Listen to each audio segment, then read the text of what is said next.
Lobbying. Lobbyists? Lobbyists. Lobbyists. Lobbyists. You've probably heard of them before. They're kind of a go-to villain in modern politics, but what exactly are lobbyists? And more importantly, are they really buying our government out from under us? Yeah, they really are. And here's 5 ways they're doing it. Number 1. So, if you're a politician, you have to raise an obnoxious amount of money just to run for office. And one of the easiest ways to raise that kind of cash is by turning to lobbyists. Alright, so here's how it works. Let's say you are a big bank. Now, you want to get a senator on the banking committee to vote your way on an upcoming bill. So, the easiest thing you could do would be to just, bribe him. I mean, you could give $100,000 directly to his re-election campaign, nice and clean. But, unfortunately for you, that is super illegal, I hope. Yup, still super illegal. So instead, you're gonna hire yourself a lobbying firm to serve as the middleman for what would, in any sane universe, basically just be a bribe. Your lobbyist can legally organize a swanky fundraiser that brings in $100,000 for the senator's re-election campaign, and at that fundraiser, your lobbyists can just happen to have a friendly chat with the senator's staff about your feelings on banking policy. At the end of the day, the senator is still up $100,000, he still knows exactly where that $100,000 came from, and he knows which way to vote if he wants the money to keep on flowing. But this time, nobody's broken any laws. Pretty sweet scam, right? This is a hugely common practice, and it helps explain the next item on our list. Number 2. So, in many cases, lobbyists actually write our laws.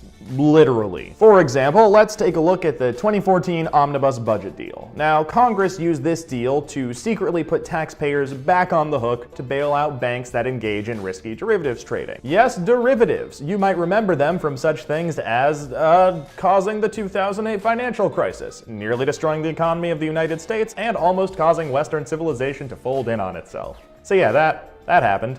Now, 70 of the 85 lines that put taxpayers back on the hook for these derivatives trades were cut and pasted word for word from model legislation that was drafted by Citigroup lobbyists. Citigroup quite literally wrote its own rules. And this isn't just a problem with the big banks. Like, just last week we reported on how lobbyists for the chemical industry may have authored an entire portion of a bill that shuts down efforts to crack down on toxic chemicals. This kind of behavior happens every single day. Number 3.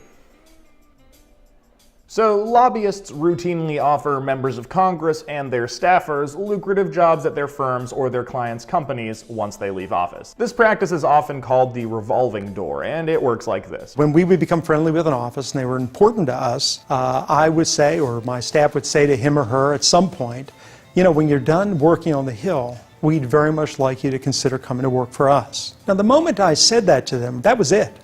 We owned them. And what does that mean?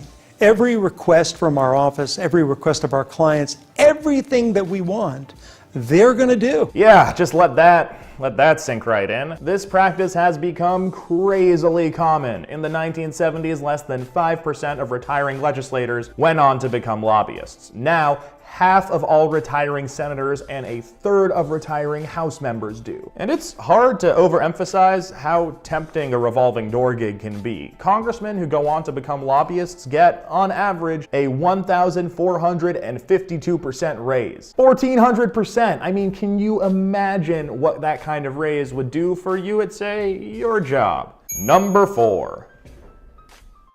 So, thanks to loopholes in how federal law defines what a lobbyist actually is, many elected officials go on to take what are effectively revolving door lobbying jobs without ever having to officially register as lobbyists. Now, researchers estimate that there's actually twice as much lobbying as what's publicly disclosed. That makes lobbying a $7 billion a year industry. And it means that only half of the people who are being paid to influence our elected officials are required to follow what few rules there actually are. Number 5. So possibly the most upsetting part of all of this is how ridiculously effective lobbying is. One study found that for every dollar a company spends on lobbying, it gets $220 back in tax savings. I mean, that's crazy. That is a $22 1,000% return on investment. And it works really well for both sides of the aisle, which is why top lobbying firms raise big money for both Republicans and Democrats, usually at the same time. Like right this second, there is a lobbying firm in DC called Gov't. Its roster is full of former members of Congress, and its clients include massive companies like the Chamber of Commerce, Monsanto, Boeing, and foreign governments like the United Arab Emirates and Japan. And Gov't lobbyists are, as we speak, holding fundraisers for presidential candidates like Hillary Clinton, Jeb Bush, Marco Rubio, and John Kasich. They all work together.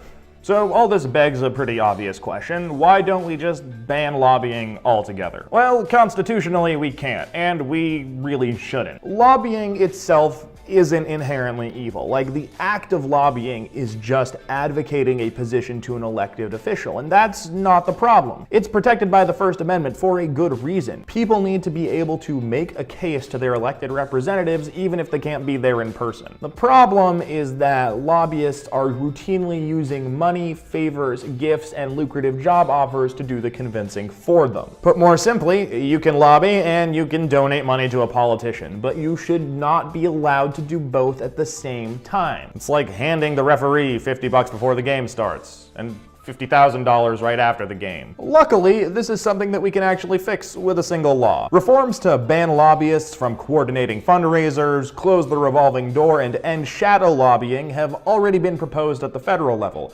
and they're currently picking up serious momentum in cities and states around the country, from Tallahassee, Florida to Seattle, Washington. We've got a bunch of ideas for how to keep that momentum going, and we would love your help to do it. So if you want to help us fix lobbying in, the entire country, check out this link right here at the bottom of the screen and we'll show you how. Alrighty, that is it for this week. Thank you so much for watching Follow the Money, and please, please, please do not forget to subscribe to our YouTube channel so you can see all of our videos instead of just the handful that your Facebook newsfeed decides to show you. Seriously, it doesn't show you all of them. I cannot emphasize that enough. If you've got any questions about money or politics or corruption, just send an email to mailbag@represent.us or tweet at us at represent.dot.us. All right, I'm Mansoor for Represent Us, and I will see you next time. Thanks for watching.